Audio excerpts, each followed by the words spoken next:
So much in the news this week. President Trump had South African President Cyril Ramaphosa in the White House. He played the video. Are white farmers being strategically killed? Is there genocide in South Africa with white farmers? This horrific terrorist attack at the Israeli embassy on Wednesday night. Trump's beautiful tax bill finally passed, 215 to 214. They're saying it won't be ready until around July 4th when the Senate finally takes it up and see what is removed, and it will probably become law. We're going to get into all that today on this edition of the Armstrong-Williams Show. You know, South Africa, we're going to start with South Africa, had 19,696 murders from April 2024 through December 2024.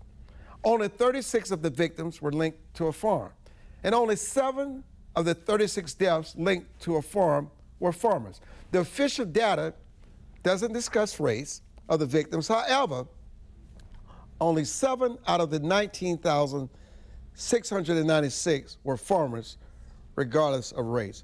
Paul O'Sullivan, during my time in South Africa recently, he is the top investigator for the country. A former member of British M16, MI6. He has the respect of everyone throughout that nation. And there's no one who better knows whether genocide is being committed in his beloved South Africa than the man himself, Paul O'Sullivan. Mr. O'Sullivan, welcome back to the broadcast. Good evening. Good morning to you. Good evening here. The sun's just going down. How are you doing?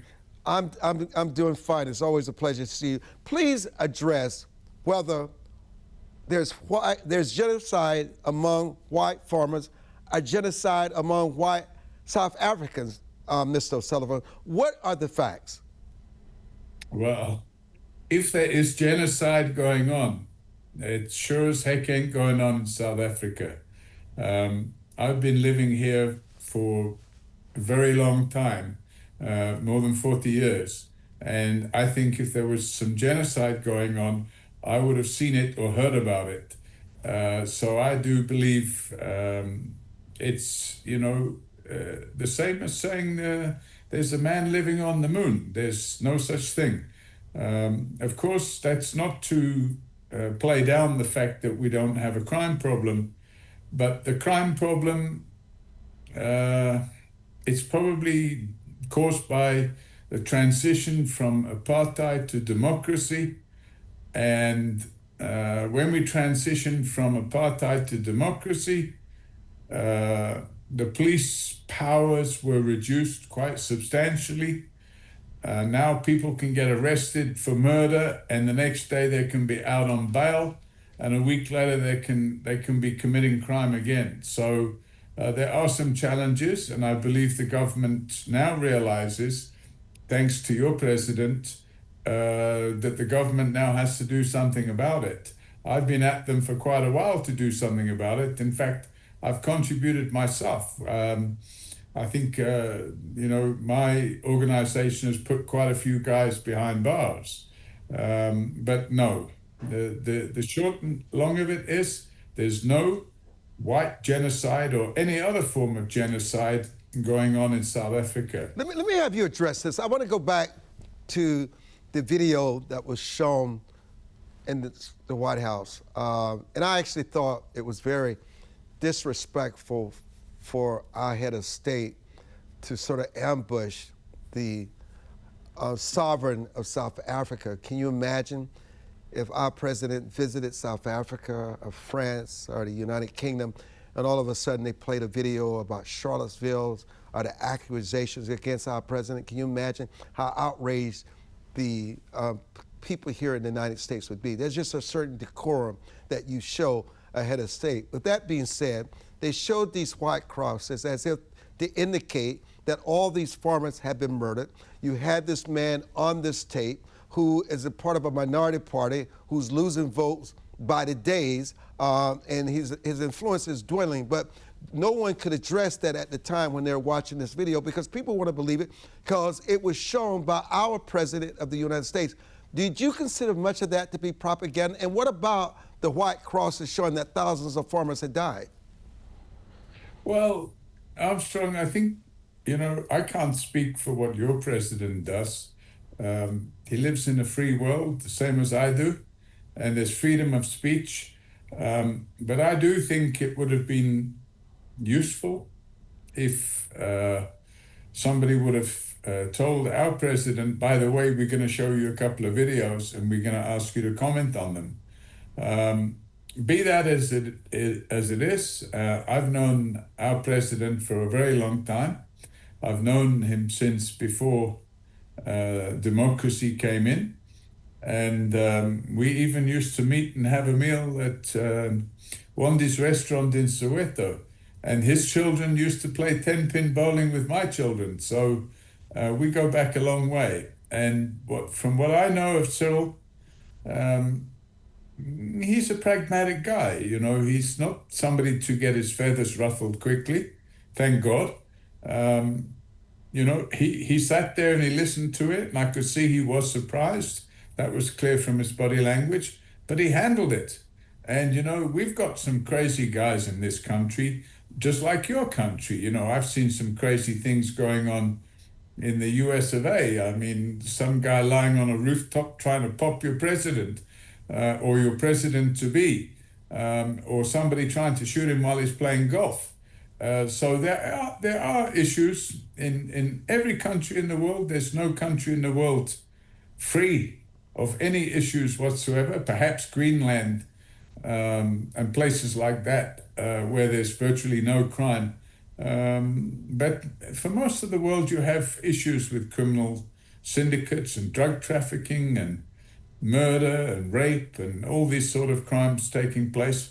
And the reality is, yesterday evening, it would be yesterday evening your time, or the day before, I lose track of the days now, two staff members of the Israeli consulate in Washington on their way back from a museum, and they get shot. So it can happen anywhere in the world. But Julius Malema, he's a law unto himself. He's the sort of guy that tries to stop Parliament from operating, and he ends up getting thrown out of Parliament. The security are called and they have to put him out because he's rude. And the speaker says you're expelled from Parliament, and he doesn't go. And eventually they have to bring security and put him out. And then all of his followers wander out with him, and and he makes a living out of saying insightful things like, let's take over the land, like let's kill the farmers, whatever these things that he does. Now, for the most part, nobody agrees with it. In fact, even his own followers are now asking him, listen, will you stop talking this nonsense? As for the crosses on the side of the road with the vehicles seen going past, that's a well-known event. That took place in South Africa about 5 years ago, where a couple on a farm were murdered. It was a farmer and his wife. They were murdered under unacceptable, well, any form of murder is unacceptable, but they were beaten before they were murdered. And the police did what the police had to do. They caught them.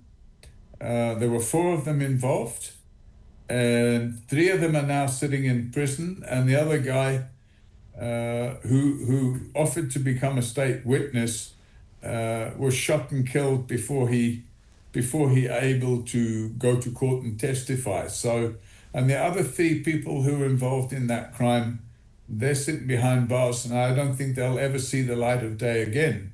And what we had there was the community in that area said, look here, enough is enough. And they put these crosses on the side of the road. Those were not graves. There were no people buried on the side of the road. It's not legal to bury people on the side of the road in South Africa. They put those crosses on the side of the road to demonstrate, and they drove past slowly. It wasn't a situation as had been misinformed to your president, whereby they were fellow farmers going past all the crosses or the graves to pay their respects to dead farmers. That wasn't the case. It was a protest, and that's how they made their protest. And to be honest with you, I think that's an acceptable thing to do, to express yourself in a way. But if somebody gets a video of that and they take it out of context, it can be misinterpreted. And that's what happened here. What role has misinformation, Mr. O'Sullivan, whether through social media or foreign commentators, played in shaping global perceptions about a so-called white genocide in South Africa? And can you also explain the historical roots of farm attacks and how they compare to the broader context of violent crime in your country? Well, Armstrong, the reality of the situation is any single murder is a murder too many. The reality of the situation in terms of white farmers are concerned, or farmers in general, is that in the last 25 years, I understand from figures that have been released that 2,690 odd farm owners or farm workers have been murdered. And of that, 70% of them were white. But if we look at crime across the board in South Africa, I would say somewhere between 80 and 85% of the murders that take place on an annual basis, it's African people that are dying. It's not white people that are dying. So, maybe we can turn around and say there's black genocide going on. But the reality is there's definitely no white genocide going on. Paul O'Sullivan is our guest when we return on this special edition of the show. Larry Klayman and Scott Bolden will join us. I'm Armstrong Williams, and we'll be back.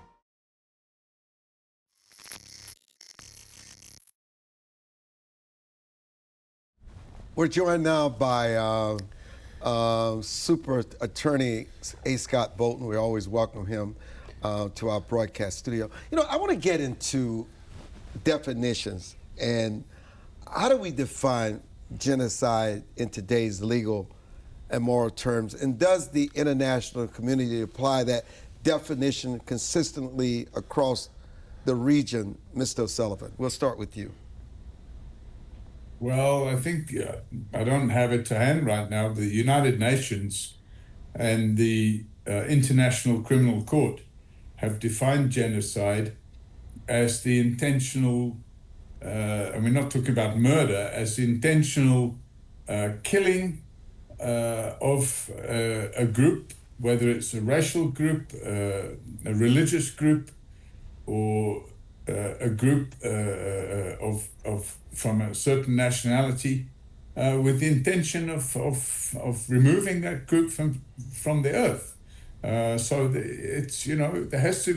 not the sort of thing one person can do on their own. It requires quite a big conspiracy, and generally speaking, it would involve, if one turns the clock back thousands of years or hundreds of years, for example, one could see during the Crusades in the mid-centuries, where people like Richard the Lionheart and King John would send the Crusaders to the Holy Lands to wipe out the Muslims. I guess that was genocide. We saw genocide in certain European theaters. For example, Nazi Germany committed genocide against Jewish people. We had, and more recently in the 1990s, we had genocide taking place in Serbia. But there have been allegations of genocide taking place in Palestine, but I was quite surprised to hear yesterday that there's genocide taking place right here in South Africa. You know, and it's fascinating. I mean, even today, currently, Scott, we can go to southern Sudan, we could go to the Congo, we can go back and look at what happened to Rwanda, where almost 1 million people died. I mean, it's not as if we're talking about something, as Mr. O'Sullivan was discussing, that happened in the past. It still happens today. Yeah, you're absolutely right. And with Mr. O'Sullivan, I would offer a friendly amendment that genocide is government-sponsored. The sole intent is to eliminate a group of people based on their ethnicity or religion or race, creed, or color, but it is government-sponsored, usually emanating from a war, and that the sole purpose and intent of a killing of individual or individuals wherever in this world is purposeful, and the intent is solely to eliminate them as a group of people. It is ironic that this continues in whether it's in China or Africa or what used to be the former Burma, and yet the Western world and first world countries seem powerless or don't have the appetite, if you will, to address it, or even whether they can address it in any type of forceful way. Diplomatically, they certainly can, but they're very few levers of power. Many of these killings and these wars emanate from hundreds of years of disputes between different groups of people wherever they may occur.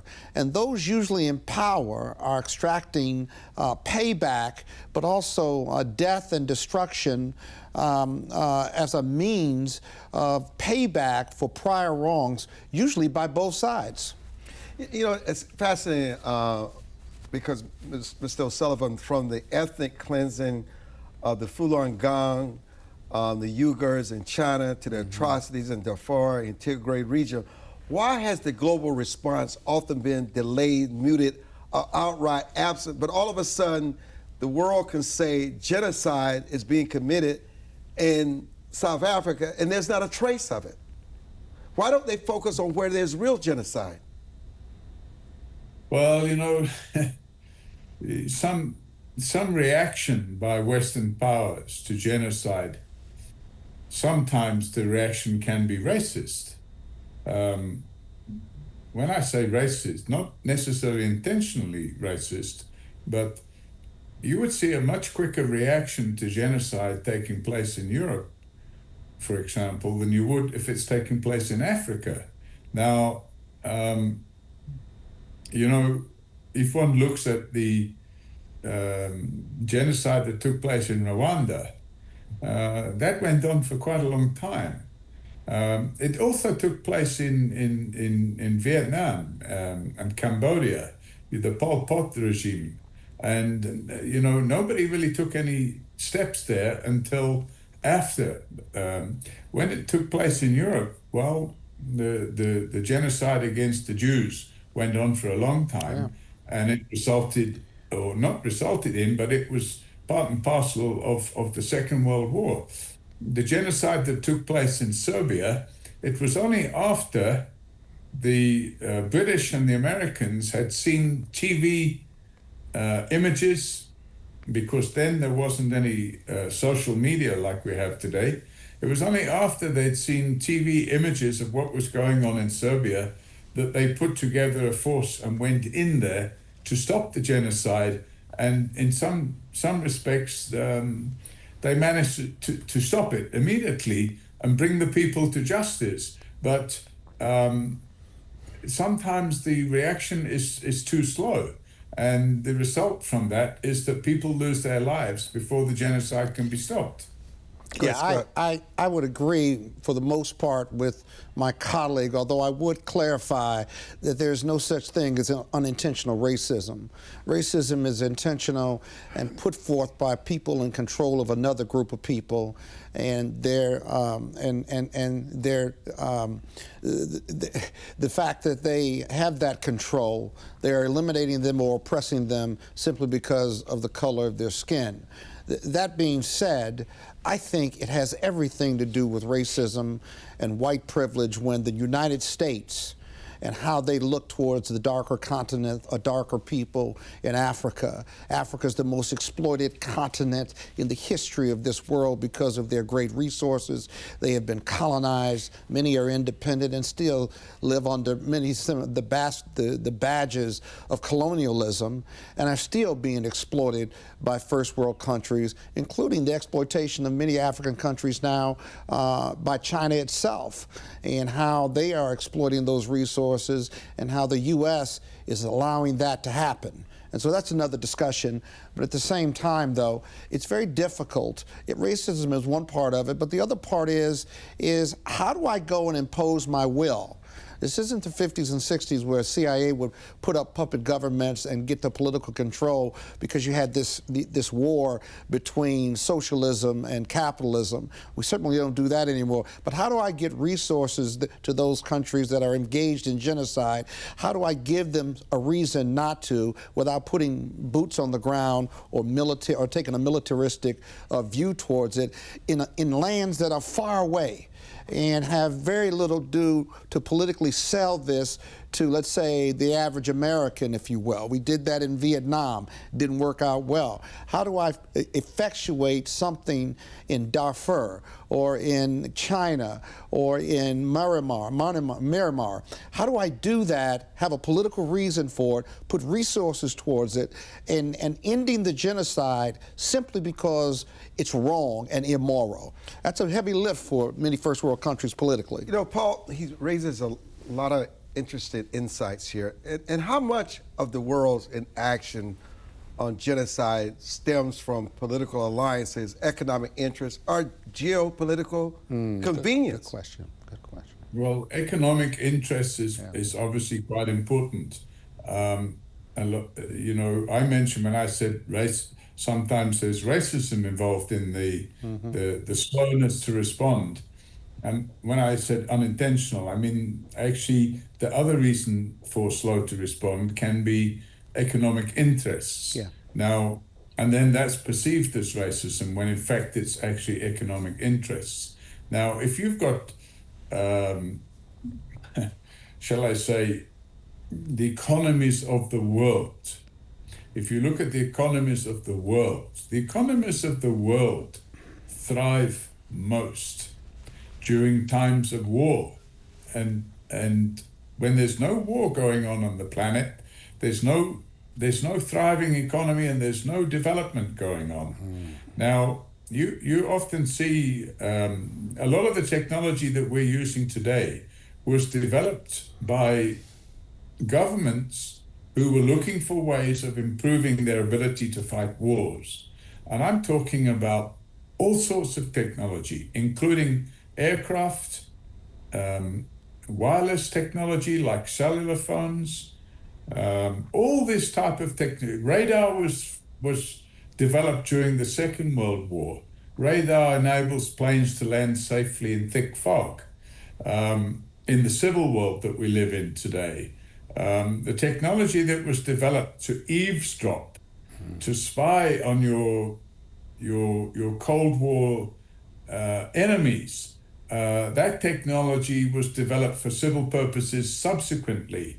But most of the slowness to respond can be either racial or economic reasons. And some people will say, oh, the cost of responding to a far-flung place where we don't have any economic interest, they don't have oil, there's nothing there really that's going to benefit us, let them just get on and sort it out. Of course, that's not the right way to do it. We're living in a modern world now where no country should stand by and watch while another country is committing genocide on its citizens, whether it's Darfur or the Congo. I mean, if we look at the Congo, a lot of the Western countries didn't intervene, but what they did do was they funded other countries in Africa to intervene.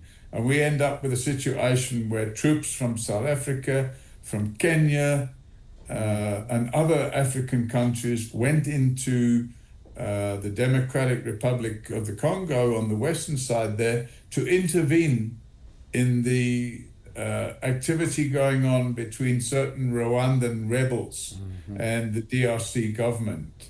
And I think, how the future will look, I don't know. But if we drift away from the subject, I just want to reiterate, I haven't, if there's genocide going on in South Africa, it's being done very covertly because I've not seen any evidence of it. I agree with you there, my friend. It's very, you're more qualified than I am, but we hear a lot about genocide in South Africa other than the conspiracy theorists. But I want to raise another point, Armstrong, and I'm surprised we haven't talked more about it. This morality issue. I know you're big on morality and family values, and from a Judeo-Christian belief system, as Christians in the U.S. and elsewhere, we start with a presumption that we all have a moral fiber or moral compass within us, and that kind of drives our day-to-day decision-making. When it comes to genocide in many of these countries, you can't find that moral fiber, and we can't presume morality. And the criminal courts, international criminal courts, and the Hague and United Nations simply don't put the resources and the politics behind enforcing, having teeth behind forcing nations not to commit genocide, whatever the war is, whatever the issues of the war are. And it's not just disappointing, right? It's a moral failure in the human condition when you think about it. But what's worse, the war on the genocide itself, or those like the U.S. and other countries allowing it to happen? Both are moral failures, in my opinion. Mr. Paul, I know you're leaving us. Scott's going to stay around because it's leading me to talk about my recent return from Auschwitz and Dachau in Germany and Poland. But your final thoughts before we say goodbye.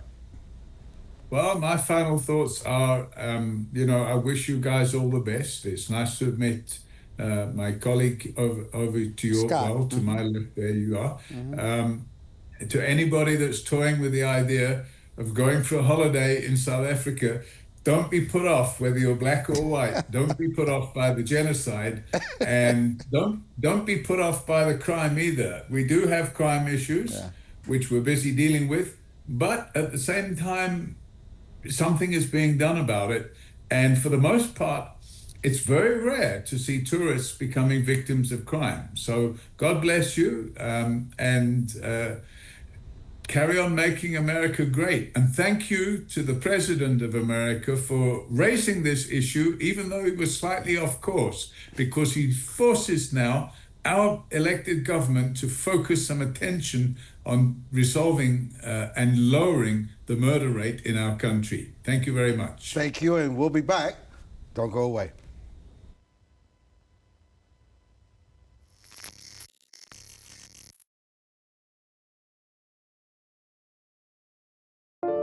It is easier to build up strong children than to try and repair broken men.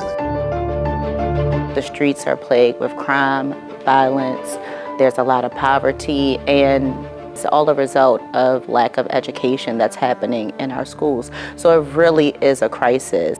We come from very different political perspectives, but we've come to the same conclusion, and that is there is a crisis in the classroom.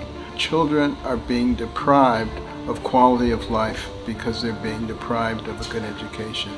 We must solve this problem. It's incumbent upon all of us to join hands together to get this done. We can't afford to wait one more day before we address these issues, because every day we lose another child. Let's stop the politicking. Let's stop the games. Let's really do something to give these kids a real chance at life and being a part of that American dream. We need accountability for funding. Many of the districts where you're seeing very low test scores, students graduating with very low literacy and math comprehension rates, they are receiving a lot of funding. So where is the money going where our kids aren't being adequately educated?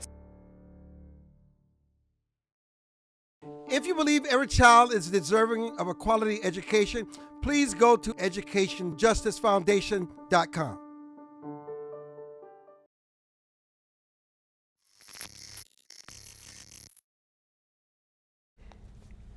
Welcome back. This conversation today really resonates for me because for the longest time, I've always wanted to go to Europe, to Dachau and Auschwitz, to visit the concentration camps. And you know, I've done that a few days ago, and my heart has been so heavy after my time in Europe, Scott and Larry, witnessing firsthand the concentration camps. And here's the thing, you know, when we talk about Dachau on Auschwitz, we think that there are 2 or 3 concentration camps in Europe, but there were 1,500 concentration camps that were spread throughout Europe that exterminated 1.5 million people. It's something we all need to know and remember. Now, the weather while we were in Auschwitz was gray and dreary and lots of rain, as if tears were falling, as if reflecting the horror and sadness of what happened there so many years before our visit. And even though the Nazis were a huge, deeply organized movement that relied upon the most modern tools available to them to act their horror, we still find ourselves asking how and why could this be possible? It is sort of like a sick person, Scott and Larry, unwilling to go to the doctor because they don't want to hear the bad news they already know in their bones. They already know in their bones. We know there is a dark, dehumanizing hate within many of us. Though most people are cowards, so it is mostly contained around the dinner table and the pub and privacy, and we know there are sadists among us. Though they are few in numbers and rarely in position of power, what is so shockingly, though, is underreported is that 10 to 15,000 blacks and Africans were exterminated at Auschwitz death camps, along with Polish, Germans, Russian prisoners, gypsies, Romas, and homosexuals. I mean, 675,000 died who were not Jews. Think about that. We know that many brilliant minds lack moral insight. Scott just brilliantly talked about morality as we went to break. And many of them lack this moral insight and empathy, and they are willing to do anything so long as it is modern, lucrative, and significant, and at whatever cost it is. And so the Nazis' moment was a rare alignment of these elements, and it catalyzed monstrosity among so many people. And this is where we are, Larry, is the fact that in order for evil to persist, it's for good people to do and say nothing. Yeah. Well, that's right, Armstrong. You said it well, but it's also important because the younger people in our country don't even know that it happened in many ways, or they've been given false information by Holocaust deniers. And that helps account for what's going on today on college campuses. It may account for what happened in Washington, D.C.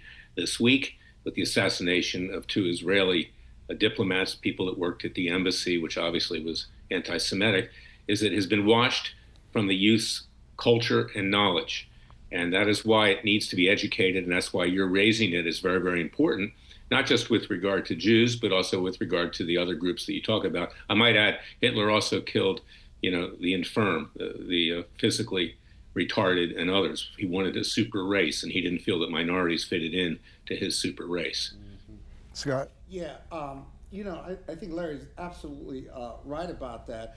And I did not know 670,000 others were killed as part of that movement. I learned something new every day. But this whole issue of those of us who stand by and allowed it to happen, I'm fascinated with that piece, because political movements are only political movements with political supporters who stand silent wherever we are, to the detriment of our country. And, America and Western Europe was aware that this was going on, and many of them served as isolationists, if you will, for their country, and did not want to get involved. We ultimately got involved in World War II, but the terrific stories of, and not positive terrific stories, of the stories of escape and those who did help our Jewish brothers and sisters in the 30s and 40s when this was going on. It's just devastating. If you have not visited the Holocaust Museum in Washington, D.C., everyone should visit that. Black, yellow, brown, or white, you should visit it, right? My people were brought here in chains and stuff, 400 years of oppression. There's not healthy to compare those two. That's not why I raise it. I raise it to support what you're saying is that we are still suffering from genocide and oppression from around this country, and my Jewish brothers and sisters are certainly under attack these days, as are other groups in this country. We simply are not unified. We all love America, but we're not unified about it. And the political rhetoric and young people, and I'm ending this note, young people don't know the story of the Holocaust. You know why? Because they don't get their news from main sources. They get their news from TikTok and social media and what have you. And then the loudest purveyors of misinformation are those who are ignorant and disinformed. And if our young people are disinformed or misinformed, they're following those loud voices on the far left and the far right, when most of America is right here where we are, in the middle, center left or center right.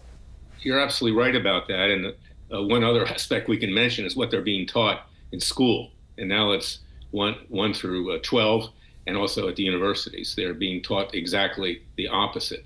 And that is a huge problem. President Trump is trying to address it right now the best he could. And one other thing I might add, if you go to that Holocaust Museum, it's very interesting. It's highly critical of Franklin Roosevelt, who looked the other way as the Holocaust was occurring. He didn't want to waste American bombs or American effort on that. In fact, he sent a boatload of Jews back from Miami to Hitler's concentration camps, and they ultimately died. He's not the president that we thought he was in many ways. He was not someone that would have stopped a genocide. He was more interested in winning a war and overlooked what was going on in Europe at the time. And I might also add, the Europeans haven't changed much over the years, and I'm a Europhile. I speak French and Italian, and I love Europe. But the fact is, the leadership in Europe, they do the same thing today, and they are doing it. They're highly mercenary in what they do. They want to cozy up to regimes that's going to benefit their country and themselves sometimes economically. And Europe is hardly the person to look to have changed. I don't think much has changed in Europe. Probably genocide would occur today. And look at Ukraine. They haven't done enough in Ukraine. They say, okay, America, you go do it. You know, we're going to give you pennies to go do what needs to be done. So they need to sober up, and everybody needs to play a role. But the United States certainly, you know, historically, even during the Holocaust, was not there for the Jewish people, or for that matter, anybody else, blacks, gypsies, or others. They let it happen. You know, I noticed Patrick O'Sullivan and Scott and Larry, you alluded to what happened in Washington, D.C. on Wednesday night, where an American and Israeli was killed for just no reason at all. And I was thinking, if there was any doubt that the Free Palestine movement was nothing more than a disguise for a globalized Hamas terror movement, the attack, which killed 2 Israeli embassy employees, should quell any doubts you may have had. I mean, this pro-Palestinian Hamas sympathizing terrorist, and let's call him that, shot and murdered 2 people as they were returning from an event in Washington, D.C. After he killed them, he shot at Free Palestine and for Gaza. You wonder why Jews across the world are frightened? Because let's be absolutely honest with ourselves. The mainstream media, high-profile politicians, and influential non-government organizations have spread the lie that Israel is the aggressor and that the Palestinian people and Hamas are the victims. Many people believe that this is just completely false. When you see hordes of college students, like you just mentioned, Larry, grown adults, and the like marching on the streets chanting, "Ceasefire now," "Free Palestine," and all of their other moronic, baseless comments, when you hear them chant from the river to the sea, "Palestine will be free," just know that they are not a part of a peaceful movement. They are part of a movement that is aiding and abetting terrorists within their ranks, Larry. You're right. And, you know, you have to separate things out. Is that obviously there are good Palestinians, and they're good Arabs. These people are not. They're, for lack of a better word, possessed by the devil in many ways. And I look, I'm a Jewish Christian. Okay, I'm a Christian, but I was born Jewish, and I'm very proud of my heritage.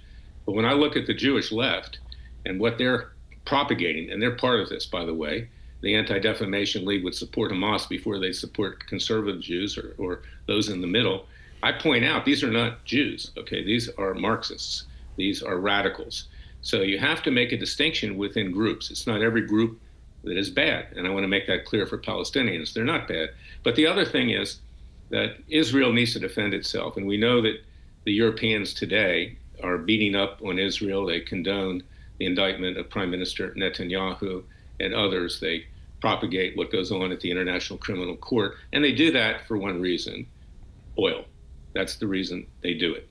And we've done it too. We've cozied up in the past to some dictatorships over there as well. So we need a real educational system that is neutral, that teaches our kids, what the true facts are. We don't have that now. That's a propaganda machine by Marxist, socialists, and atheists, frankly, and radical Islamists in our universities in particular. And the Ivy League schools have been totally discredited. I wouldn't send my kid there if it was the last institution on earth. I'm going to come back to you, Scott. I'm going to come back to you. I'm going to take a quick break. We're going to continue this conversation, but we also have to talk about that. The president got his beautiful tax bill passed, 215 to 214. It now goes to the Senate. They don't think this issue will be resolved until July 4th. We'll talk about that and much more when we return.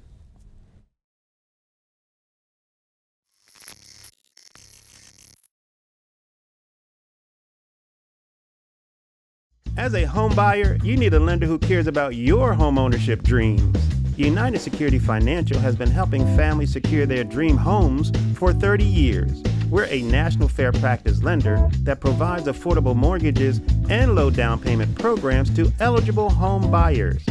To learn how United Security Financial can help you secure your dream home, call 1-800-373-4186.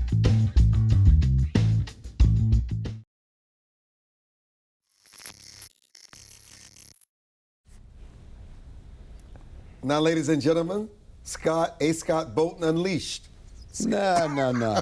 Listen, I believe you can be pro-Palestinian and pro-Israel without being pro-Hamas. I think it's dangerous for my colleague Larry, who's a fellow lawyer, and for my colleague Armstrong to paint the Israeli-Palestinian conflict or Hamas war with broad brushes. You cannot avoid or you cannot disagree that the Palestinian people are suffering. They're being starved. They've been bombed out. There's no more Gaza, if you will. I get that part. And what Hamas did was fundamentally wrong on October 7th, and I will never support violence in any way, shape, or form. There are many Jewish groups and Jewish people who stand with the Palestinians and what they have suffered as a result of Hamas, not necessarily Israel, but they blame Israel because they've been bombed out of their homes. I think it's important to own and embrace those distinctions, if you will, and to say that the individual who shot the two people last night, that individual was mentally ill. One, he was pro-Hamas and pro-Palestine, and he ought to go to jail for that. But to label the protests and to label the protests at universities and what we've seen in the last couple of years as pro-Hamas protesters, that's just fundamentally unfair. Because you're right, there is a group with it that infiltrated that group that said those things, no doubt about it, and are pro-Hamas supporters. But I would argue with you that the majority of these supporters for Palestine are not supporters of Hamas, because Hamas is responsible for a large part of their degradation that they're going through right now. Now, they blame Israel, if you will, for the bombings, but Hamas are hiding within the Palestinian people, causing this devastation. That is not, I completely own that part of it. But I think the discussion is far too complicated, and I hope we're not painting groups of people with broad brushes, because the war itself and the ongoing issues between Palestine or Palestinians and Israelis are far too complicated for that. Larry? Well, I understand what you're saying, and I was actually saying a little bit of the same thing. Mm-hmm. Can't condemn an entire group, is what I'm saying. But yeah. I got to be candid with you. The Jewish groups that have supported these protests and effectively Hamas, they furthered it. They furthered it.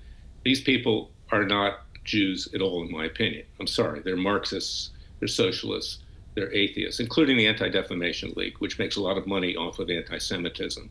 I've dealt with them myself with an anti-Semitic judge in Los Angeles. They wouldn't come to my defense for my client. So you have to make a distinction, sure, but don't say that Jewish groups support those protests because those groups are fundamentally not Jewish. Well, they're Marxian, and Marx was a self-hating Jew, and they're financed by George Soros, who was a self-hating Jew. And let's go back to the Holocaust. He and his father collaborated with the Nazis, confiscating property of Jews going to the gas chambers and ovens, and had no remorse when he was interviewed by Steve Kroft on CBS 60 Minutes. This guy is not a Jew either. Larry, I'm not prepared to label who's a Jew or who's a good Jew or bad Jew, but I'm also not prepared to talk about, to say a broad brush that that they're not Jewish groups that support the safety of Palestinians. And if they are out there protesting and wanting the war to stop and wanting not the prisoners, those who have been taken illegally by Hamas, the hostages, that somehow that they are pro-Hamas. I just don't think that's the case. There are Jewish groups that support a peaceful Palestine and for the uplift of Gaza without being pro-Hamas. You may disagree with that, and you may even have more information than I do, Larry, but I'm telling you, based on my research and what I've observed, I just wouldn't go that far. I just wouldn't. Everybody supports the uplifting of Gaza. The Gazan people voted for Hamas. That's unfortunate. Doesn't matter. They have a right to, and they weren't given much of a choice. And I would like to play a role personally in what I do in rebuilding Gaza when this whole thing is over. Yep. I've talked to Armstrong about that with housing and things like that. Yep. But yes, I'm sympathetic of the Palestinian people, but first you got to get rid of the cancer before you cure the patient. Oh, I agree. You're right. I'm not a Hamas supporter, and I don't think anybody in their right mind would be a Hamas supporter. Sometimes you have to take out more than what has been metastasized to get all the cancer, and unfortunately that's been the case in Gaza, because if you leave Hamas there, then this is going to continue over and over again, and sure, the Palestinians have suffered terrific casualties, the ordinary people, and our hearts go out for that. But you know what? In the long run, they're going to benefit by it because they've got to get rid of the scourge of Hamas, or it will just But there's a better way to do it. Larry, for example, strategically, you and I litigate. There's no other way to do it. Watch the this. United Nations is totally corrupt. They're infiltrated by Hamas. You're talking about other stuff. I'm talking about strategically, not only bombing Hamas, strategically bombing Gaza to get the cancer out. We agree on the cancer. And then secondly, I also think strategically, based on intelligence and other smaller forces, to get rid of Hamas, to go through those tunnels and to do their job. I am 100% behind that. But you cannot say the good have to go with the bad because Hamas is there, so we're going to completely level Gaza, displace hundreds of thousands of Palestinians, and now not going to let any food or oil or gas or electricity into Gaza because we don't have a ceasefire and because we're still fighting Hamas. There's nowhere for those people to go. Well, we talk about humanity and morality. We got to have some of that at the base and at the top of this debate. We have to. Always. But Israel has tried to get those services and products to the Gazans because they didn't want it to go through the United Nations, because the United Nations turns it all over to Hamas, the money and the food and everything else. And they're living high on the hog. The leadership in Qatar have been living high on the hog for years. So, I'm a big supporter of President Trump, but I don't think he should be taking a plane from Qatar. That's a country which has fomented terrorism or should he be cozying up to Vladimir Putin, which is what he's doing right now? Well, I think he needs a new envoy. I think this guy, Steve, right. We can agree on that. Yeah, he needs a new envoy, and I think they should just take the regime out and let's get it over with. That's the source of the root problem. It has to be a military solution. Regrettably, you leave a cancer in place, it will grow back. Nobody wants that to happen, to leave that cancer in place. We can agree on that. But it has happened historically over and over again, and particularly with regard to Iran. So quickly, your quick thoughts on the budget that passed the House and how it would change before the Senate agrees upon a budget before July 4th. Well, I think it's great that it passed. Nothing's perfect, but this sustains the tax cuts, which will allow the country, the economy to grow. There are a lot of good things in that bill with regard to border security. I think it's good that it passed, and the alternative is what the Democrats would want. God forbid we have another 4 years of a Joe Biden type approach to this country, where they almost destroyed the country. Scott? Joe Biden left a pretty good economy, at least on paper. We just weren't feeling it. This tax bill is a tax bill for the rich and not the poor. Millions of people are going to lose their Medicaid, Medicare benefits. Millions of poor people are going to lose the lifeline, if you will, to their day-to-day ability to feed themselves and their families. The Office of Budget and independent review of this bill have all said this. It's going to increase those at the top 10 or 20% of this country, put money in their pockets, and it's taken hundreds and thousands of dollars from the lower 10 to 20% on the economic ladder. These are just facts. Now, how do you cut fraud, waste, and abuse from Medicaid and Social Security? You simply just cannot do that. That's the piece. But this is about financing. Right. This is about financing the rich, and then lastly, it increases the budget by trillions of dollars. I can't remember the number because the number keeps changing. By trillions of dollars. Take that for a Republican operation and a Since when do Republican Democrats platform. worry about increasing trillions of budget dollars? by trillions of dollars? Since when That's did true. Democrats? That's Yeah, they love independent taxes, they analysis. love to increase- And by the way, Social Security benefits will no longer be taxed, okay, number one. Tips to people that work in hotels, restaurants will not be taxed. There are a lot of things for the middle class in there.